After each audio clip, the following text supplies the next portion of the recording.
Hello and welcome to episode 210 of the official EstablishTheRun.com podcast. My name is Adam Levitan. I'm one of the co-founders here at ETR. As always, joined by the big dog himself, the lord of your top 150 and your tiers and your team previews and your shy away and your sleepers. It is the man himself, Evan Silva. Evan, how's it going? How's it going? We just recorded a little podcast short on the fallout post Cam Akers, who very unfortunately tore his Achilles tendon. Check it out. We talked about Darrell Henderson. We talked about Xavier Jones. We talked about Jake Funk. We talked about Raymond Calais. We talked about the possibility of someone like Melvin Gordon going to LA, Benny Snell, Sony Michel. Check it out. I think it was a good little show.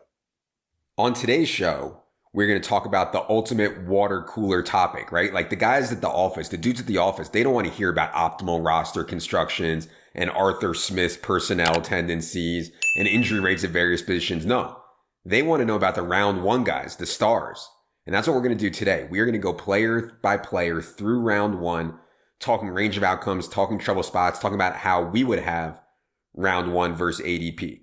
In all seriousness, though, there's such an incredible opportunity cost in the first few rounds of a fantasy draft. I understand why people are obsessed with getting round one right. Like the opportunity cost is just absolutely massive. So we are going to try to help. Before we get into today's show, I want to remind everyone this program is brought to you by our friends at Underdog Fantasy. It remains best ball season, and Underdog, undoubtedly the best platform. They just released a higher stakes 250 buy-in. They still have the 25 buy-in going. They're going to release another $5 buy-in, I'm sure, after the success of the puppy in a couple weeks. For details on our promos with them, head to the best ball site on the tab. If you have the draft kit, you have free money on Underdog. Please use it. Take their free money. Also, want to remind everyone that the glory that is NFL preseason DFS is nearly upon us. Details on our package and pricing for that is on the subscribe page right now. I repeat, preseason DFS pricing package is up on the subscribe page. It's a completely one-off package, not part of anything else. All right, let's get into it here. I'm going to use Underdog average draft position ADP for this exercise. I'm going to go through player by player, and we're going to talk about them. We're going to introduce where we would have them in our personal first rounds. Christian McCaffrey, obviously number one in ADP on Underdog. Don't want to spend a lot of time last year. I'll just say this.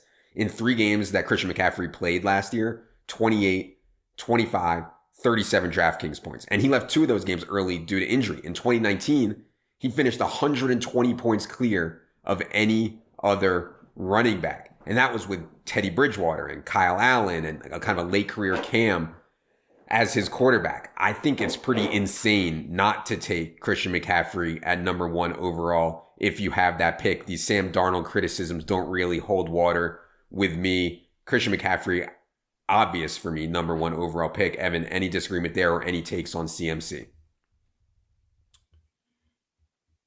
No, the year before last, Christian McCaffrey outscored the next closest running back in PPR scoring, Dalvin Cook, by 9 points per game. And then last year, Christian McCaffrey only played in 3 games in this new, or what was a new, Joe Brady offense. And he finishes the RB2 overall, RB5 overall, and RB2 overall in those 3 weeks.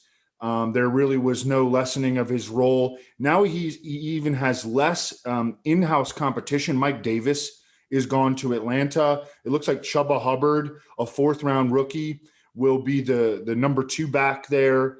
Over Christian McCaffrey's last 16 games, he's got over 2,300 yards from scrimmage, 22 all-purpose touchdowns, and he caught 118 passes. He just turned 25 years old in June. I don't think that there is a single fantasy format, even weird ones, where Christian McCaffrey shouldn't be the number 1 overall pick this year.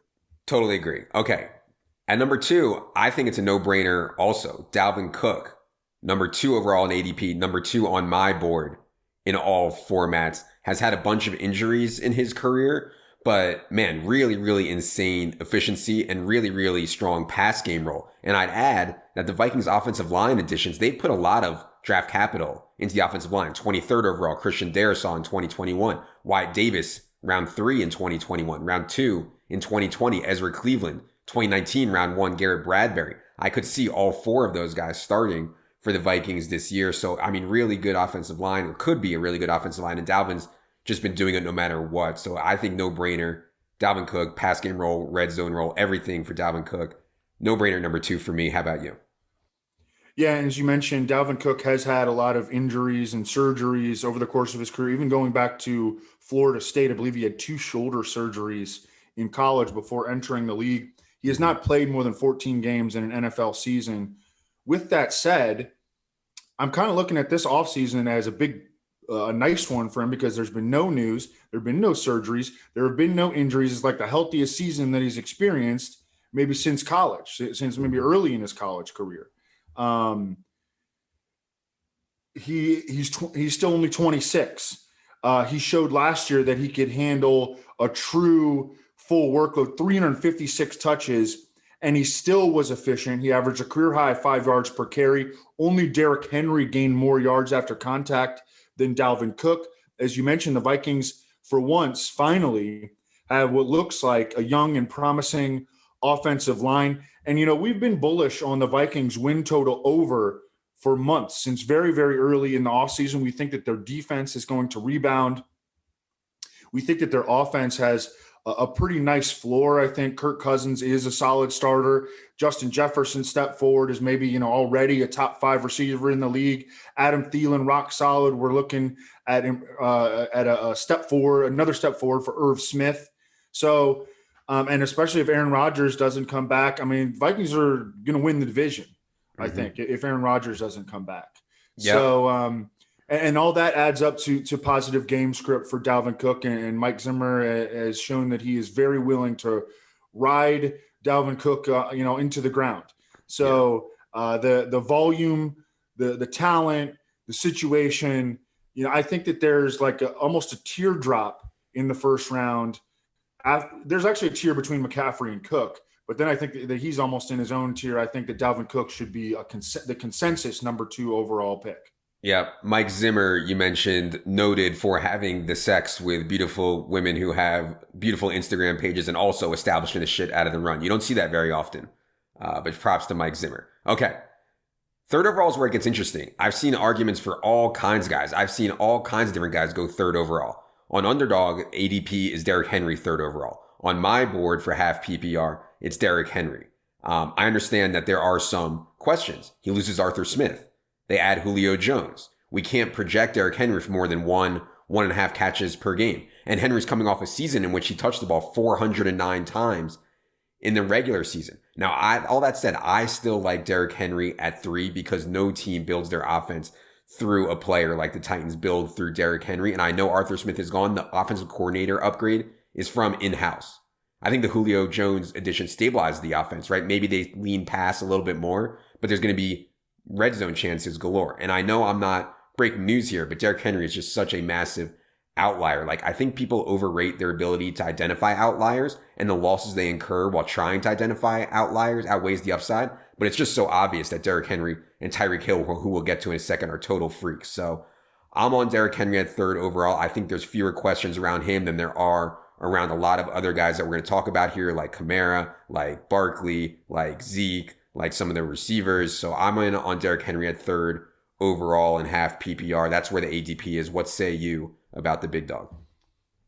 Yeah, so, we've established a lot of things, over the past couple of years. And one of the things that we established was the 10 commandments of fantasy football. We don't know what the numbers 2 through 10 are, but we do know that the first fantasy commandment is that you don't fade the big dog, which so I'm about to become a sinner right here and say some negative things about the big dog. So there is a reason why people have been getting burned by Derrick Henry over the past 2 years by fading him. And that is because he is, and even when he didn't look anything like he's a fragile fantasy player.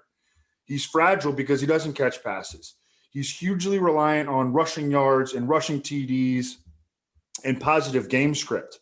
And I'm worried about the Titans being really bad on defense. Last year, they weren't very good. I think they're going to be worse this year, especially in pass defense. They're not going to be able to rush the passer. Their secondary was entirely made over and I think downgraded from a skill standpoint. I think that the offense can only become less efficient in the post Arthur Smith era. And Todd Downing's track record when he has been in control of offense was not good with the Raiders. The offense itself is really thin. I mean, the Titans, even after trading for Julio Jones, they can barely afford to lose a single skill player to injury without a colossal drop-off to his backup. They're relying heavily on a guy like Anthony Firkser, okay? If something happens to Julio Jones, massive drop-off to Josh Reynolds, and then the third receiver is like just some geek off the street. Last year, I was really big on the Titans win total and Derrick Henry in fantasy, and we were successful in those capacities. This year, I like the Titans under, and I bet Derrick Henry's year-long rushing prop under. And if God is going to strike you down. You're going to get struck down by like lightning or something. I know. But I think that, and he's had so many touches over the past couple years, and the thing is, he's never been hurt. I mean, even going back to Alabama, but injury regression, I think, could catch up to him.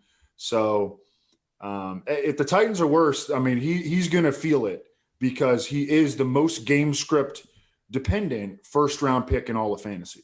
Yeah, I would say even when they get down, at least under Arthur Smith, I mean, they were down 10, 14 points. They were still feeding the big dog. I agree with you. I've been wildly outspoken about players who don't catch passes. I think it's not that I love Derrick Henry so much, which is why I have him 3.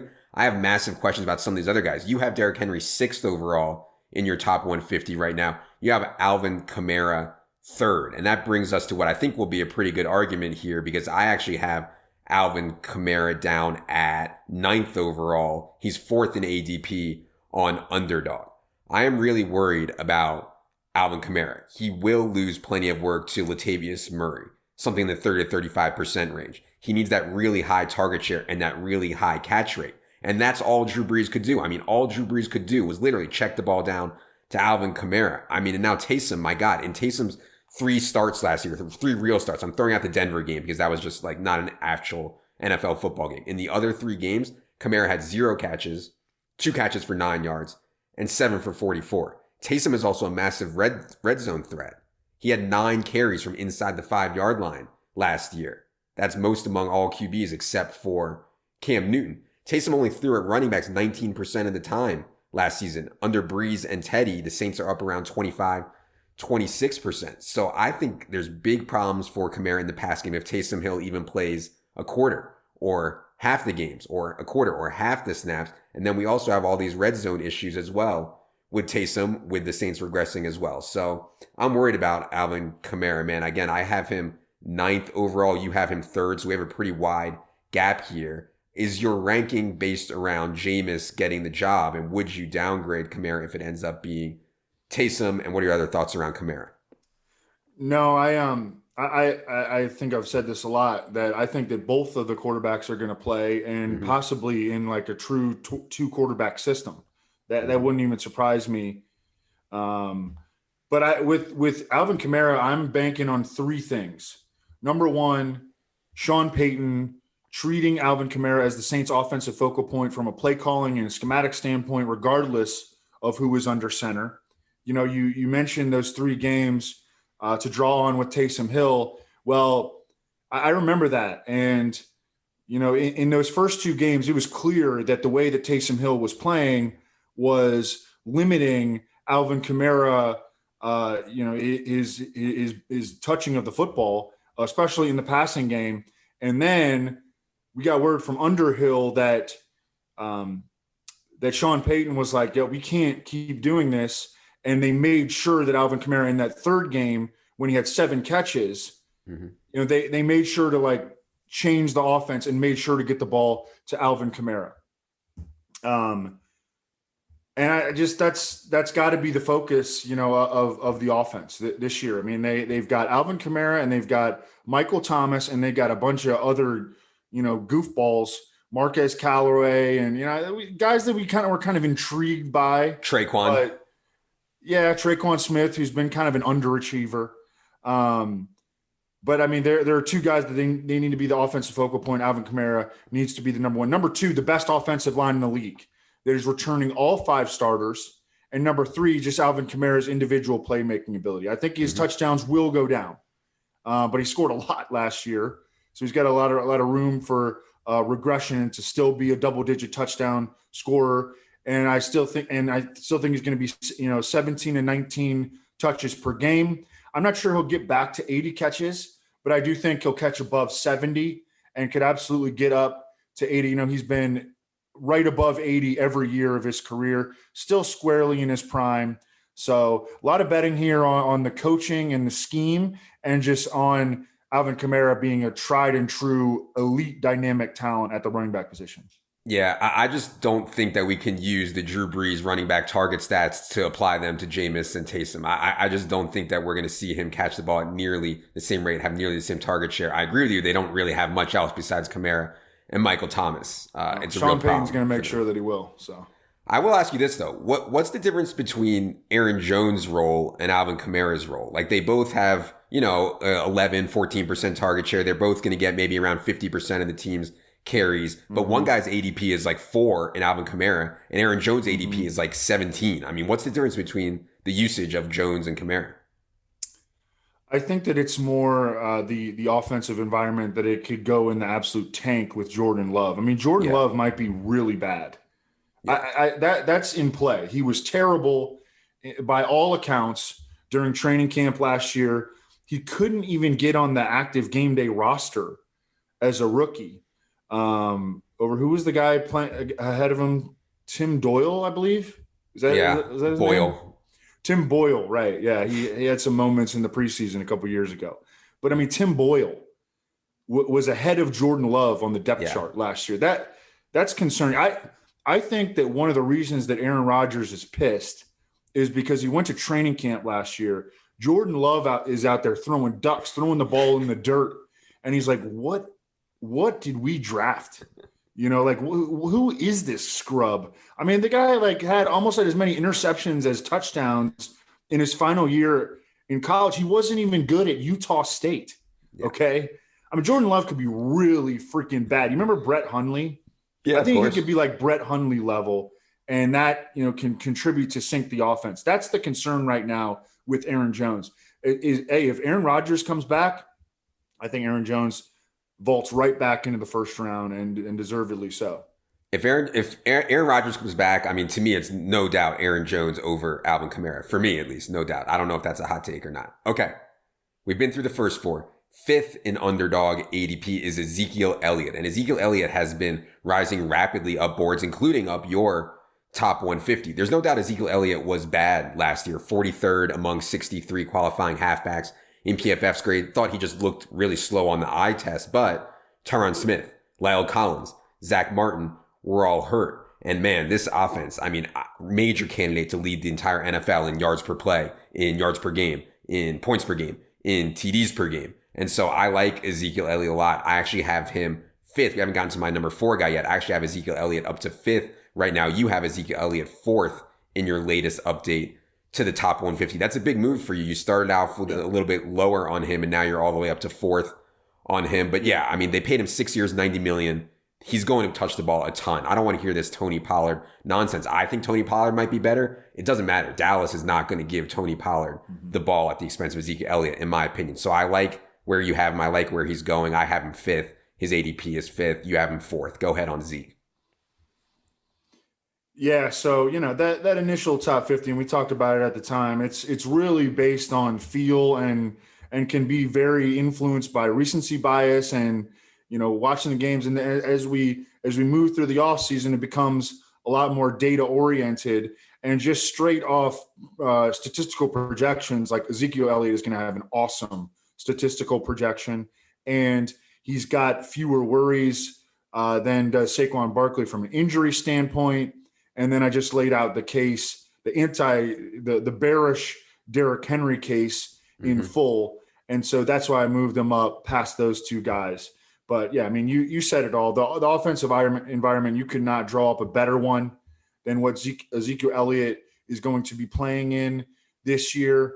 And, the offensive line just looks so much better. And the social media posts, if you put any stock into that, Zeke looks – I mean, I think that, there were no OTAs, and it was, the pandemic, and we talked about it. Who was, maybe one of the likeliest players in the NFL to show up, a little out of shape, or not fully conditioned, which Ezekiel Elliott has done in the past. Some players do that, and then they'll use training camp to try to get into shape.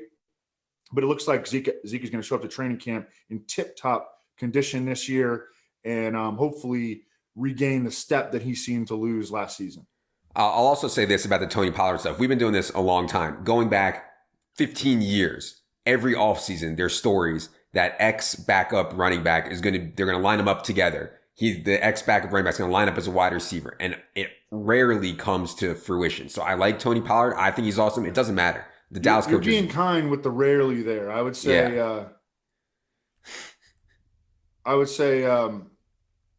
I would say never. That never happens.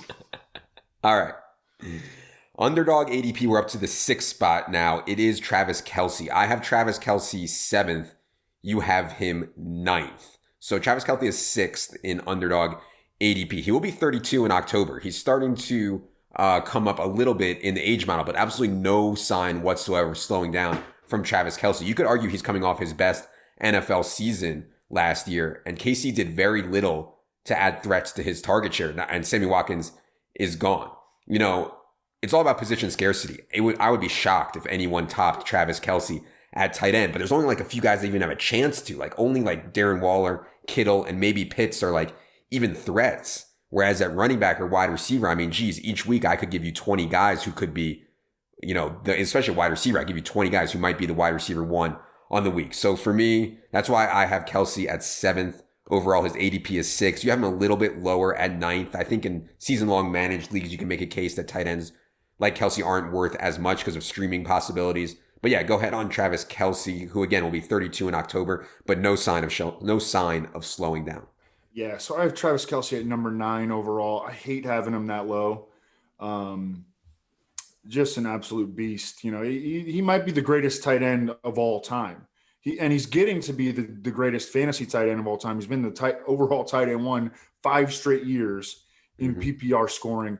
In a tight end premium league, like scoring format, like FFPC, he's the number 3 overall pick. Maybe even number 2. I mean, he's the number 3 overall pick at worst in the tight end premium. And then I think you can draft him higher than number 9 in best ball, because you're just locking in, you can't stream. A league winner. Yeah, we actually stream. We talked about this. I did a podcast yesterday with Leone where we talked about differences between best ball and managed. We talked about this exact thing, and not being able to stream makes a big difference at tight end. So go ahead. Yeah. But my rankings are primarily for managed leagues, and in that scenario, locking in, every week RB1s is just a little bit more valuable than the onesie, even a stud like Kelce at the onesie position. But Travis Kelce, 32 in October, but zero signs of slowing down. Last year, he set career best in catches, yards per catch, touchdowns. In the playoffs, he went berserk, over 300 yards in each of the 3 playoff games. He could score like a top 5 wide receiver 1 at the thinnest position in fantasy. Gives you an obvious positional upgrade there. And I think should be a first-round pick in all formats. It's just where he slots in is different based on your scoring. Yeah, and think about your format a lot with Travis Kelce when you're drafting him. We don't have anything bad to say about Travis Kelce. All right, 7th in Underdog ADP is Saquon Barkley. I have him 6th. You have Saquon 5th. Saquon is coming off the ACL tear. Listen back to episode 194 with Jordan Ronan for more on what's going on inside the Giants with Saquon Barkley. The bottom line is this. I would not be surprised at all if Saquon Barkley is eased in a bit to start the year. But even if it's only like 70% of his normal workload, he's still a really, really elite asset because of outrageous big playability, pass catching ability, goal line. I mean, dude had 91 catches as a rookie, 52 catches in 13 games in 2019. So I don't love taking guys straight off the ACL when the opportunity cost is so high in round 1. There's some rhetoric about him being eased in. But man, there's questions around all these guys and the ceiling that Saquon Barkley has in what I expect to be an improved Giants team is through the roof. So again, I have Saquon Barkley, sixth overall. You have him fifth. ADP is indeed seventh on Underdog. Go ahead on Saquon Barkley. People are getting scared about Saquon. Mm-hmm. The fear mongering is strong. People just mongering fear about Saquon Barkley, yourself included, Jordan Renan. I did the pros versus Joe. Do you do pros versus Joes? I On don't Apple? know. You don't? No. Okay. I did it. I did my draft on Sunday night, and Saquon Barkley fell to me at number 11 overall. Oh yeah. So the fear mongering is strong. I from a talent standpoint, this dude is really young, and the social media posts are attempting to trust here. He looks awfully good. I guess Saquon himself even has participated in the fear mongering. Right. And I was going to say that. I think he's been coached very clearly. He's been coached to not say any, because he keeps saying the same thing. Like they say, are you going to be ready for week one? He says, well, I'm not committing to anything. We'll see. Like he's very clearly been coached to say that. Yeah. It's just the margin for error for the Giants is so thin. Every game, I think the easing in might last a little bit into week one, and then he's out playing Davante Booker, and it's like, what are we doing playing Davante Booker? Like, we're all going to get fired if we continue to play Davante Booker at Saquon Barkley's, in place of Saquon Barkley. I think that the limitations are not going to last very long. Okay, eighth overall in ADP on Underdog is Tyreek Hill.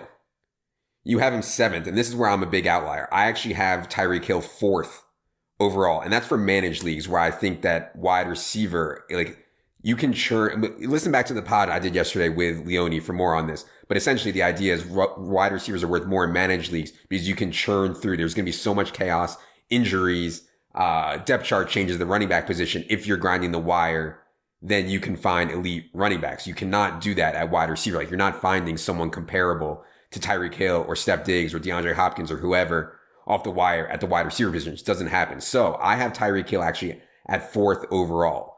There were times early in Tyreek Hill's career where his target share was volatile. And it averaged out 5, 6, 7 targets per game. Even in 2019, not that long ago, only 7.4 targets per game.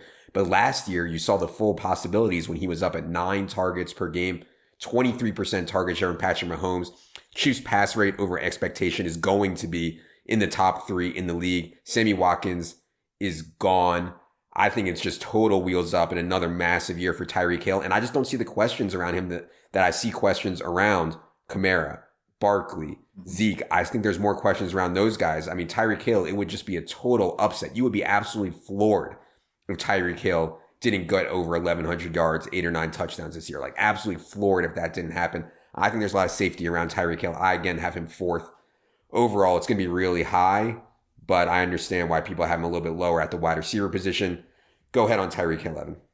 Yeah, I've got him at 7, and in both of these rankings here, you would definitely have a good chance that, depending on where your draft slot is, to get him, because I think we're both above ADP on him. You obviously more than me, but I'm still a little bit above ADP on him. He's in his prime at age 27.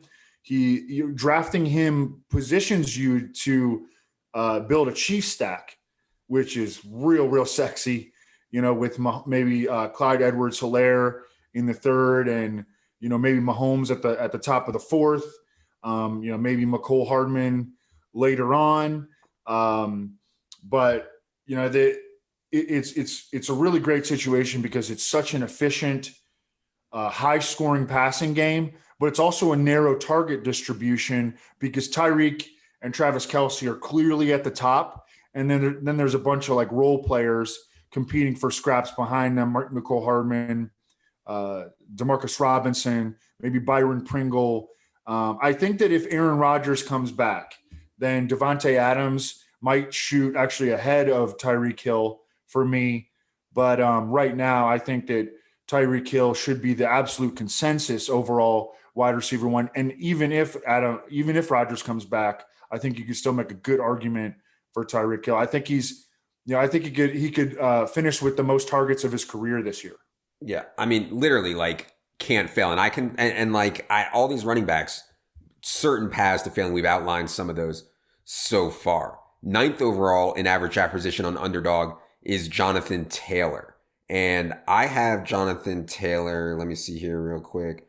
I have Jonathan Taylor 8th overall. You have Jonathan Taylor down at 12th overall. I think there are some concerns with Jonathan Taylor. Naheem Hines is there. Marlon Mack is there. Carson Wentz has been shaky, and Phillip Rivers has a much higher throw rate at running back than does Carson Wentz. That said, Jonathan Taylor is just such a freak, raw talent. Offensive line play is strong. Red zone role is elite. I like Jonathan Taylor. I think he's fine. I'm not like overly excited about it, but I think he's fine and a really solid round 1 pick. It looks like you're a little bit below consensus on Jonathan Taylor. So go ahead and talk to the people about that.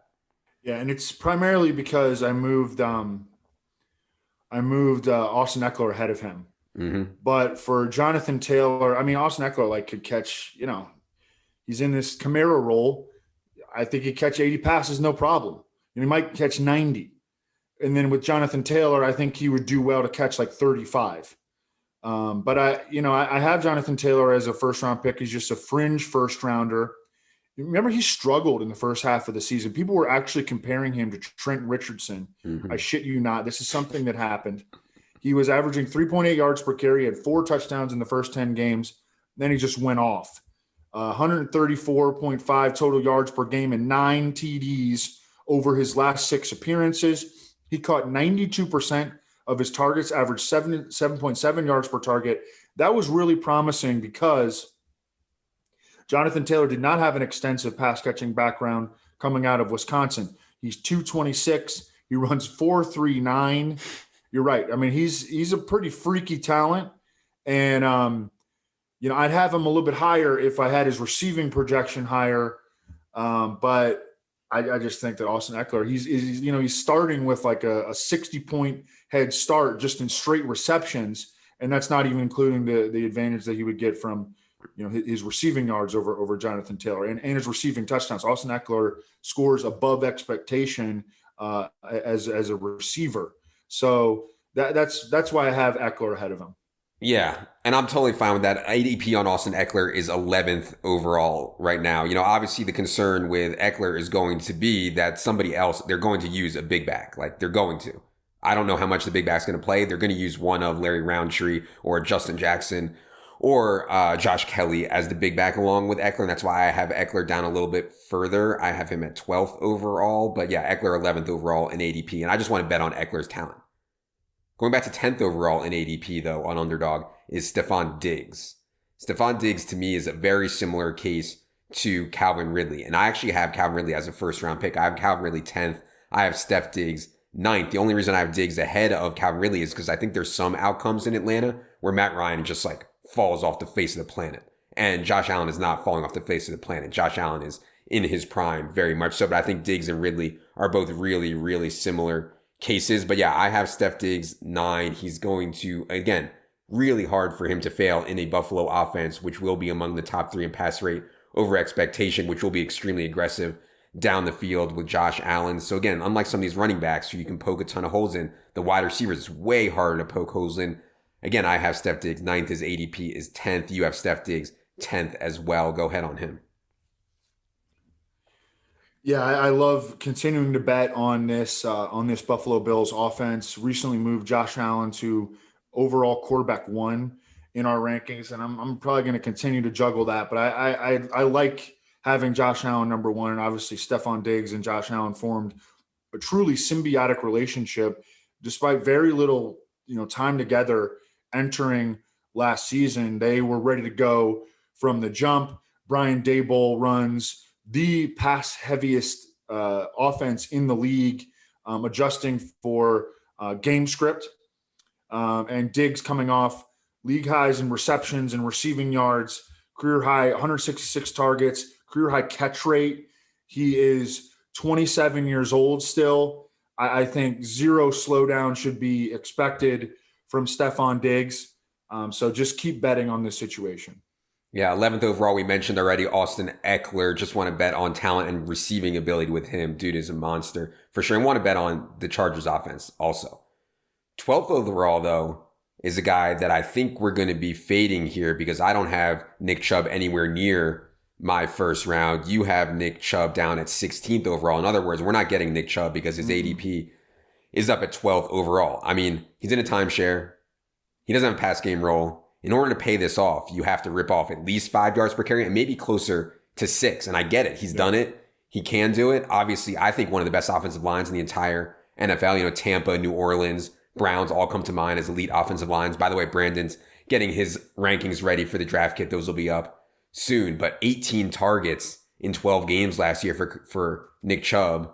They obviously think Kareem Hunt is better in that role. You need an outrageous touchdown rate, an outrageous yards per carry for Nick Chubb to pay it off at 12th overall. So yeah, I'm out on him in the first round. Sounds like you are as well. Yeah, he's not even a consideration for me in the first round. And it's, so last year, I mean, he was so efficient, and I think he can remain efficient. I mean, this is another great rushing environment. The Browns are returning all 5 starters on the offensive line from an ass-kicking front 5. He was 3rd in the NFL in yards per carry, 1st in PFF's elusive rating last year, 1st in yards after contact per rushing attempt.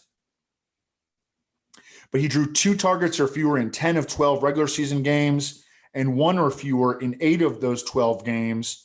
And then, he did not even have games where he had a ton of carries. He topped 20 carries once all year, and he never got over 22. And that's actually smart by the Browns. That's something that people don't think about when they talk about Nick Chubb as like being a favorite to lead the NFL in rushing this year.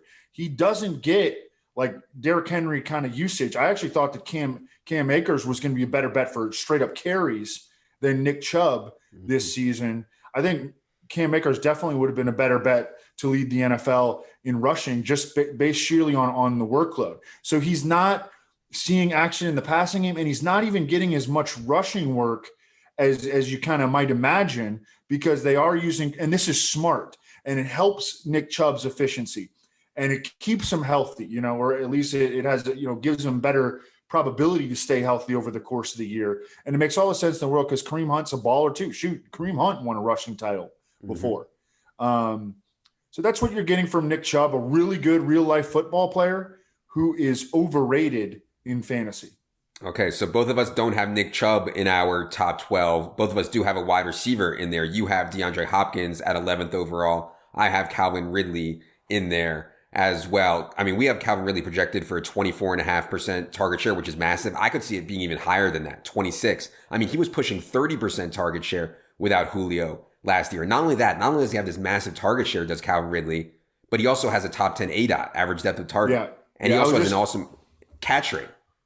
He's a freak. I mean, and he's in the red zone. I mean, Calvin Ridley is just everywhere. And the reason, and I get having DeAndre Hopkins over him because Kyler's obviously at a better point in his career than Matt Ryan, but I think I prefer Calvin Ridley to DeAndre Hopkins right now. A lot to do with the fake sharp Cliff Kingsbury not trusting him, but it's really close. I wouldn't kill anyone for taking DeAndre Hopkins over Calvin Ridley. Yeah, I have Ridley behind him, at least partly because Ridley had a offseason foot surgery. Now I think he's going to make a full recovery. He's fully expected to, but just, a little red flag there to kind of break the tie. But I was just going to say that Calvin Ridley's air yards market share is going to be maybe even more impressive than his straight up target share, because who else is running deep routes in that offense? He's going to have a massive ADOT again, a massive target, target share in and of itself again. And I mean, Russell Gage is not a deep threat. Hayden Hurst, Kyle Pitts, not really a deep threat. Olamide Zaccheaus. I mean, come on. Yeah. Christian Blake, come on now. Yeah. So Calvin Ridley is going to be running a lot of downfield routes and making a lot of big plays and having a lot of 100-yard games this year. He's just going to absolutely smash. And yeah, I feel a little bit better about him than DeAndre Hopkins, but you do have DeAndre Hopkins 11th overall. Talk to the people a little bit about DeAndre Hopkins. And then the only other thing that I want to say before we get out of here is all the Packers stuff. Again, I would 100% have Aaron Jones and Davante Adams if we knew Aaron Rodgers was coming back in the first round. No doubt about it. Yeah, so DeAndre Hopkins very similar situation to Stephon Diggs. No off season, no training camp. They just jump right in week one, it's hitting, and it's big time. And I think he had like 151 yards, I think, in that first game. And, I was way too low on him last year. We're not making that same mistake again. I don't think that I'm too high on him, like based on overcorrection or anything like that. I think that he belongs at the end of the first round. AJ Green isn't scaring me. I hope they get more out of Christian Kirk, but he may just not be the player that we kind of thought he was coming out of college. DeAndre Hopkins, absolute baller, starting to get toward the end of his prime in terms of age, but he's still below 30. And I think he's got another massive season coming where he could absolutely, compete for the league lead in catches and receiving yards and receiving touchdowns. Only other player in here that I had as a candidate for my first round was Joe Mixon. And you can get Joe Mixon still, early, middle of round 2. But if they stay true to their word about expanding Joe Mixon's role to all 3 downs, and this Bengals offense is as good as I think it's going to be, Joe Mixon is going to look like a steal in the second round. And I know people don't want to hear it. They've been burned by Joe Mixon before, et cetera, et cetera. And I know Joe Mixon hasn't exactly done it, but man, the situation sets up really, really well for him. I'm curious what Brandon thinks about his offensive line. We'll have him on the pod and we'll have his article up soon in the draft kit. So that's the only other borderline guy for me. Any other borderline guys you want to mention in the first round before we get out of here? Yeah, I'll give you a little hint, a little preview of what Brandon Thorne's going to say about the Bengals offensive line. It ain't going to be good. Okay? But no, I totally get, like, on paper, betting, on this Bengals offense. I mean, they're going to run a lot of plays. They should throw the ball a lot. All signs point toward Joe Mixon filling a true workhorse bell cow role. And he's been in the league for a while now. And he really, he's done it in spurts. He had one a couple years ago in the back half, the final 8 games, he led the NFL in rushing yards. And he showed he could handle a lot of, a huge workloads for a full half of a season, but he just hasn't done it for a full season. But yeah, man, honestly, a lot of like first round caliber picks, I think, in the second round. It's a really strong, like, top 25 this year, I think. And then I don't think it's as deep, just the entire fantasy field, but I really like the top 25 players. Yeah. I'll say the last thing. I know I've mentioned the Packers stuff a lot. Evan, I think, thinks, or according to Schefter and Glazer and these guys, that it's likelier than not, or, they suspect that Rodgers is willing to sit out the year. I think it's likelier that Aaron Rodgers comes to his senses for $30 million at age 37 and maybe one last chance to get a Super Bowl, and he shows up for week 1. I like taking Aaron Jones and being ahead of the market on them and guys like that, and AJ Dillon and Davante and Amari Rodgers and all these guys. I like taking them right now in the hopes that Aaron Rodgers does come back. So that's just one little thing that would make a big difference for sure. Obviously, Jordan Love could be a stone disaster. But you have Aaron Jones 14th overall right now, even with this uncertainty around Aaron Rodgers. Oh, yeah. I mean, God, I've drafted him a couple times. Yeah. I mean, imagine his ADP is low enough that you can be skeptical, like I am, that Aaron Rodgers is coming back, and you can still draft him. I mean, right. I take him with confidence, right where I have him. I mean, sometimes I'll get him in the middle of the second round. I love taking him. Yep, agreed. Okay. Hope you guys enjoyed this. I think this will give you a good baseline for range of outcomes on players, how we feel about players going in the first round. There's a lot of question marks around the first round. Don't be afraid to venture off of ADP once you think you get past Christian McCaffrey and Dalvin Cook. There's a lot of opportunity cost in the first round. Don't want to mess it up for sure. Head to the site to check out our draft kit. It's just $34.99, and it gives you everything that you need, constantly updating Silva's top 150 and all our rankings and tiers, everything you need for the draft. For producer Luke, for Evan, I am Adam. Good luck, everybody.